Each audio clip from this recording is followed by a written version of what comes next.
Assalamu alaikum, guys, and good evening. So, we are going to continue from where we ended in the last class. We were discussing about the different factors that can affect the enzyme catalyzed reaction and their speed.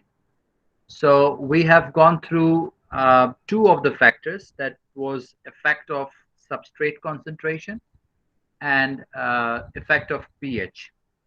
So I'm going to continue with the rest of the two factors that can affect the velocity or the reaction speed of an enzyme catalyzed reaction. So the third factor that we're gonna be discussing today is effect of temperature. As you have been told yesterday that in generally speaking, if we increase the temperature, that means we are increasing the energy, or in other words, we are increasing the free energy of the reactant molecule. When the kinetic energy of the reactant or the molecules increase, they undergo more vibration and more collision. And as a result of that, we'll get more product. So generally speaking, the reaction rate are reciprocal with that of the increase of the temperature.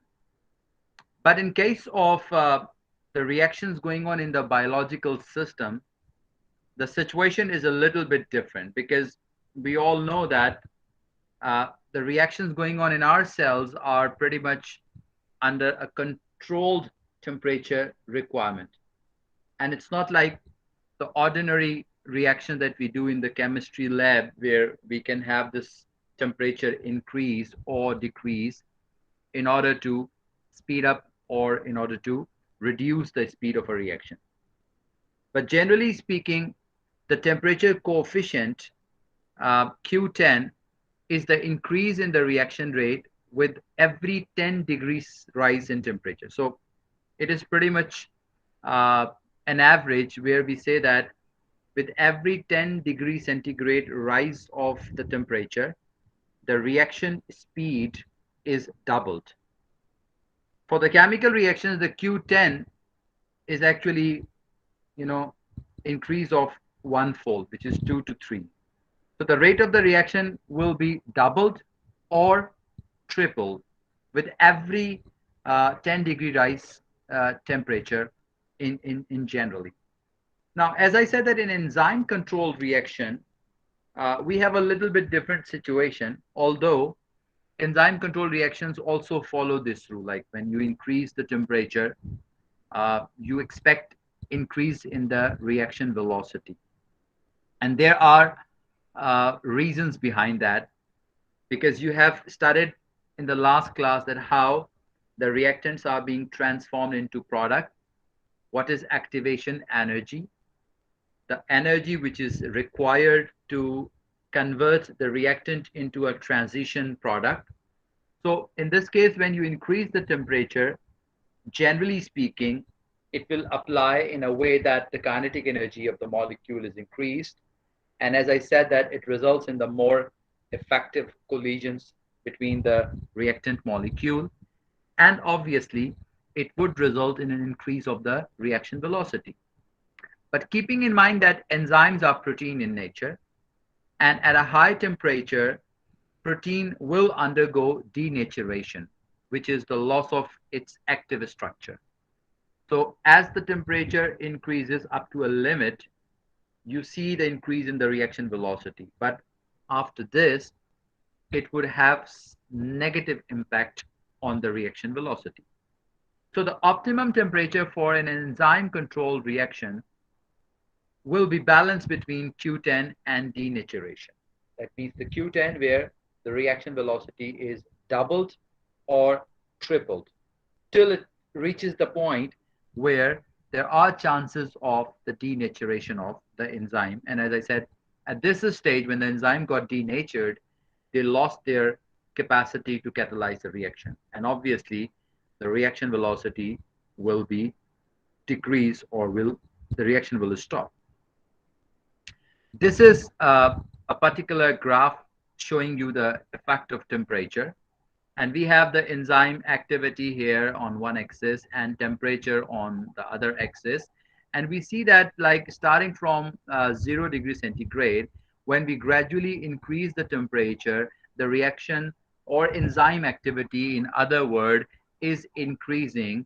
And ultimately, it reaches up to this point, which is what we call the optimum temperature for that particular enzyme activity, which is somewhere you can see at the level of the biological temperature, which is 37 and 38 degrees centigrade. And at this point, if we further increase the temperature, the reaction goes down. So what we are saying that instead of saying that reaction velocity is increasing with increase of temperature, what we are saying here is that enzyme activity is increasing with the increase of the temperature.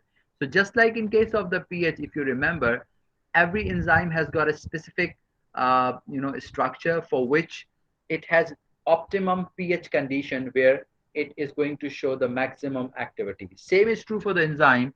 That enzyme would have a maximum activity at a particular temperature, and that is what we call the optimum temperature. And you can see from the graph that this optimum temperature is actually the one that we talk about, the biological system's normal body temperature.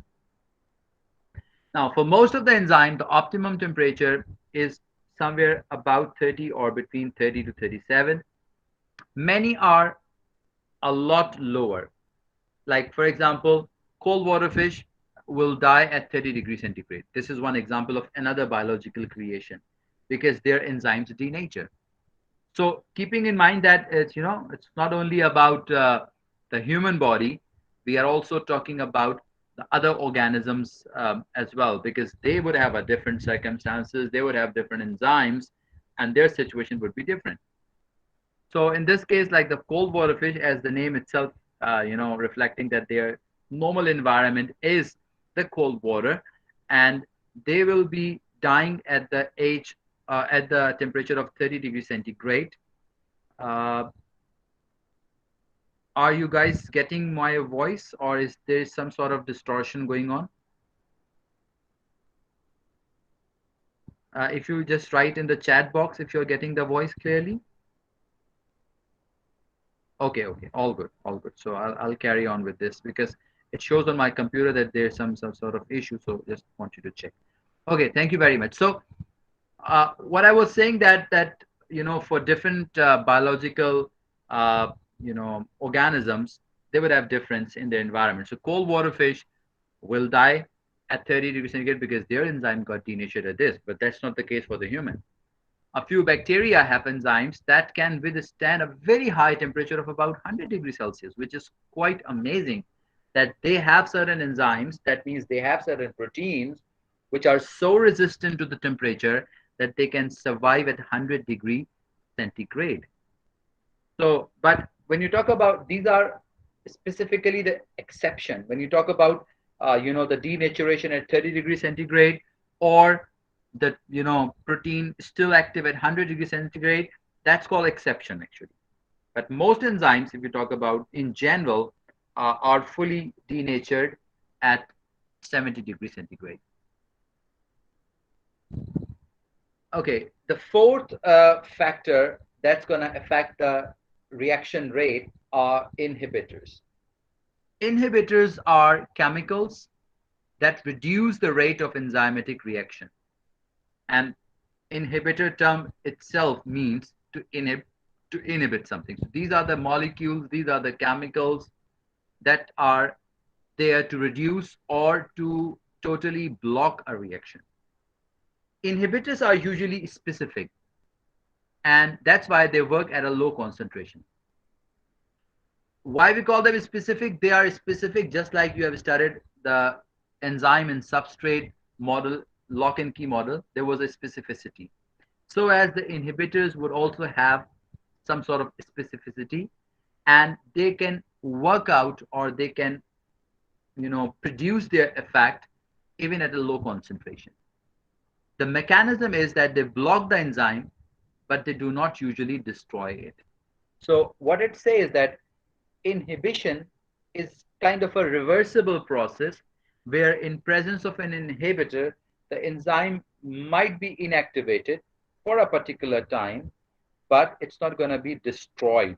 So that means in absence of that inhibitor, the enzyme would be active again.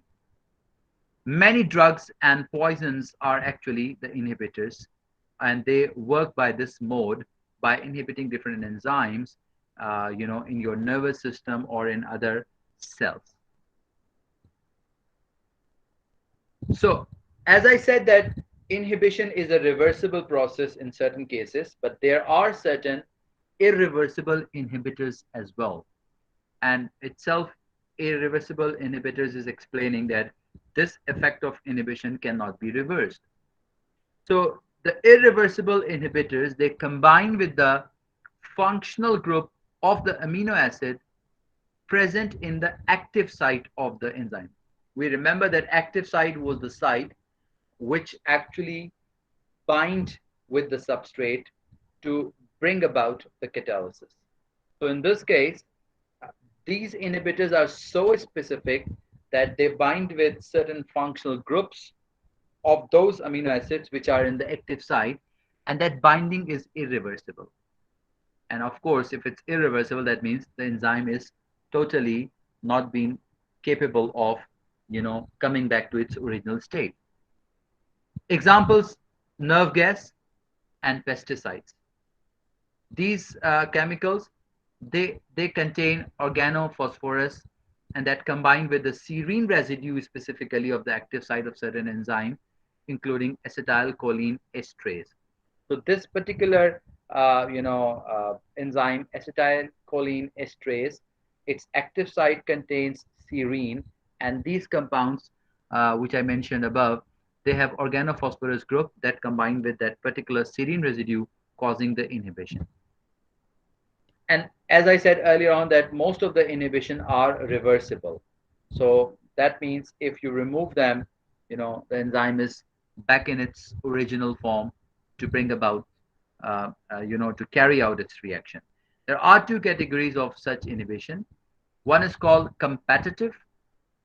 These are the type of the inhibitors which actually compete with the substrate molecule for the active site. We know that the substrate is going to bound with the active site. So these inhibitors, they are structurally similar to the substrate, and thereby they have this competition going on for the binding to the active site. So if we have more inhibitors, that means there are more chances of the inhibitors to get attached with the active site, and thereby preventing the substrate to bind the active site, and that's how the reaction is blocked.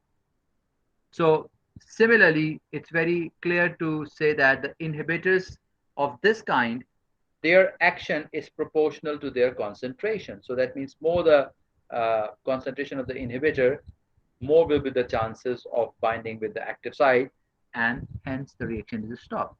So this is enzyme, and this is inhibitor, and as a result of this, it binds with this, and it forms the enzyme inhibitor complex, in contrast to the enzyme substrate complex we discussed yesterday.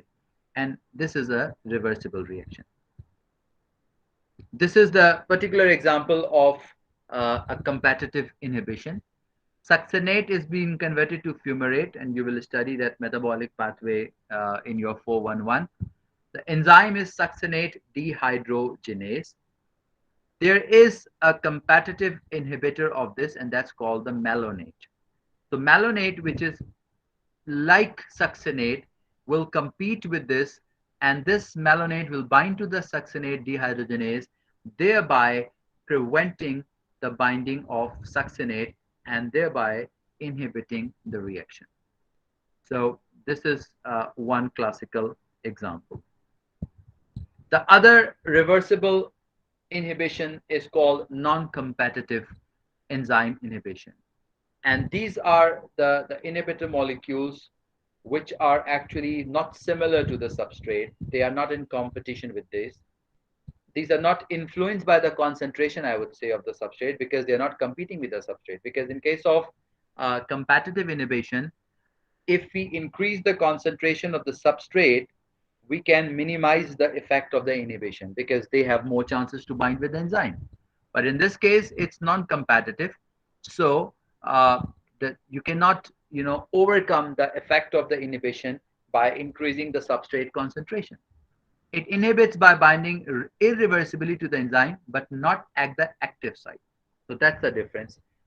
In case of the competitive inhibitors, they attach with the active site, while this one will be with other sites, but not at the active site. Example for that is one non-competitive reversible inhibitor is cyanide that combines with the iron in the enzyme cytochrome oxidase, because iron is the integral part of the cytochrome oxidase, and that cyanide will attach with the iron. Heavy metals like silver or mercury can combine with the SH group, and these can be removed. As I said, it's reversible by using different chelating agents like EDTA, ethylene diamine tetraacetate. So that's why most of the heavy metals are in this category of non-competitive reversible enzyme inhibition. So I've discussed very briefly about the inhibition. I just discussed two models with you, reversible and irreversible. And then in the reversible, we have competitive and non-competitive with the particular examples. But we will be going in much of the detail for these kind of enzyme inhibition in our next lecture, which is specifically will be around enzyme kinetics. So there we'll be discussing in more detail that how these inhibitions work and what are the factors affecting those inhibitions. So let me end up this presentation with some of the applications of the inhibitors. Like, inhibitors are not bad all the time. There are medicinal use of the inhibitors as well, and these medicinal use or applications make them good choice for us as well. For example, certain inhibitors can have the negative feedback. What is negative feedback? We all know it's a general chemistry rule that when you have more concentration of the reactant, then you'll be having more product formation. Just reverse this phenomena. When you have more product, it's going to produce a negative feedback, and that negative feedback will reflect that you don't need more products. So that's what we call the negative feedback. A positive feedback when you have more reactant and it's being transformed into product. And a negative feedback when you have more product, it's going to reverse the reaction or stop the reaction. So this is the end point or the end product inhibition, and certain inhibitors can, do that. Poisons like snake bite, plant alkaloids, and nerve gases can also be used for different medicinal and treatment purposes. Certain medicines are antibiotics, sulfonamides, sedatives, and stimulants can go and do the inhibition of certain enzymes, thereby preventing the damage to the cell. So these are few of the applications of the inhibitors in front of you. So with this, we have actually finished this presentation, and I'll stop the lecture here, not going in further details. Inshallah, in our next class, we'll be discussing about a more detailed discussion of the enzymes under the title of enzyme kinetics. So I'll open the floor for the question. If you have any, just raise your hand, and I'll be happy to give you the answer.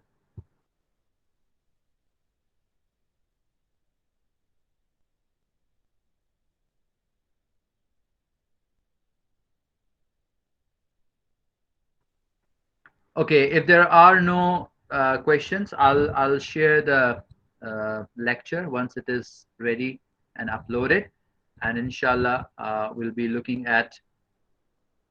Is this clear now? The voice, maybe some sort of internet connectivity issues. How about now? Is it loud and clear?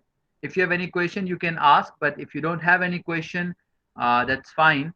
I'll share the the lecture, uploaded lecture, once it is available, and inshallah, looking forward for Wednesday to have our next lab, and the next lecture will be around enzyme kinetics. So thank you very much, and inshallah see you in the lab. Thank you. Khuda Hafiz.